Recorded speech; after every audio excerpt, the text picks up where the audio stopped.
Well, this is the Roland Gaia synthesizer, and you've got your keys. I'm just going to go through each section bit by bit so you know how to start creating your own sounds.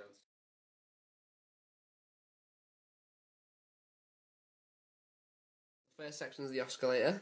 First major button would be this wave button here. You can choose what waveform you want, so at the moment it's on a pulse width, triangle, normal sine.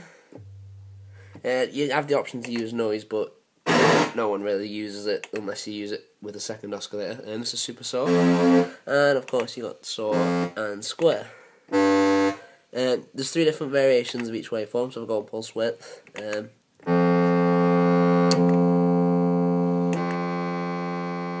They all vary. I'm going to keep on pulse width for these next 2 controls here. You have a pulse width modulation and a normal pulse width. So first of all you'd select the pulse width you want, which is just the size between pulses, and you can use the pulse width modulation to modulate whatever size you've chose.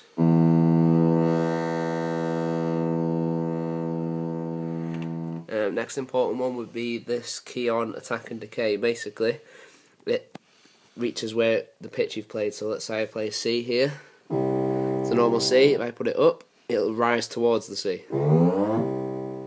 If I put this decay on, this is how far it comes back towards the C. So there you go. I could just make it come down entirely. There you go.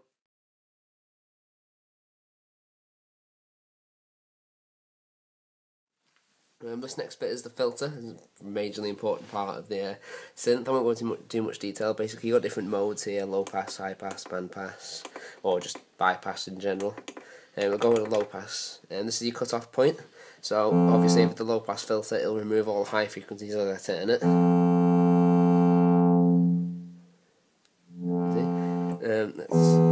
Let's choose that point there. This would be a resonance, which of course boosts frequencies around the cut-off frequency point.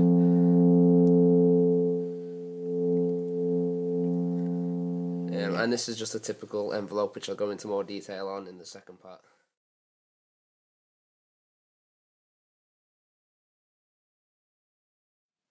Okay, so this bit is the amp section. It just has a 1 volume control, which everyone knows what that does. It has a sustain control, which will be the sustain level of the note. So essentially it's another volume control. So if I press the note and move it up,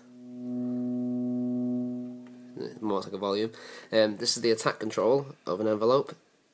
Attack and decay work together to go the volume up and down to match the sustain level. So if I put the attack up a little bit, it'll take a while to reach the sustain level. It'll go just above and then come back down.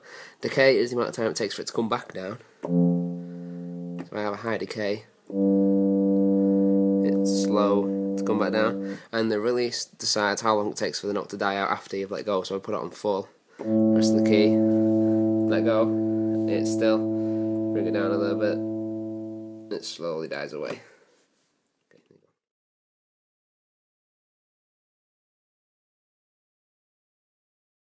Okay, this final section is the LFO section. It's used to modulate certain areas. Okay, so for example, let's say we want to modulate the amp depth. Let's say we put it on full, so you expect it to go quite loud. Bring up the fade time a little bit. Right, and this is your rate. Bring it up faster or slower. Let's say you want to modulate the pitch depth. Now it's modulating the pitch, faster, slower, or even the filter, the cut-off filter.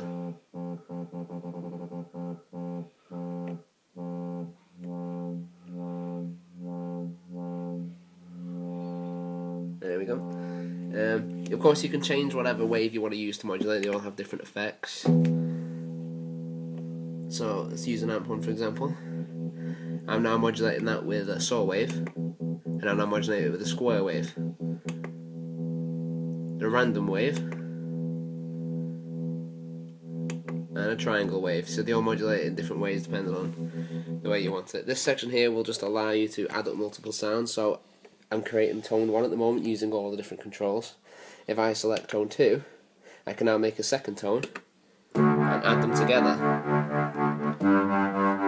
So that's tone 1 on its own, tone 2 on its own, add them together,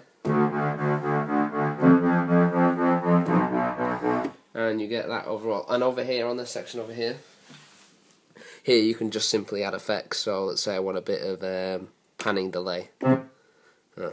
Effects on, obviously. Get a bit of delay, a bit of reverb,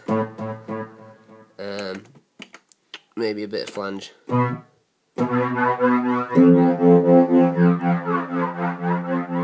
So that's just the basic controls of a synth.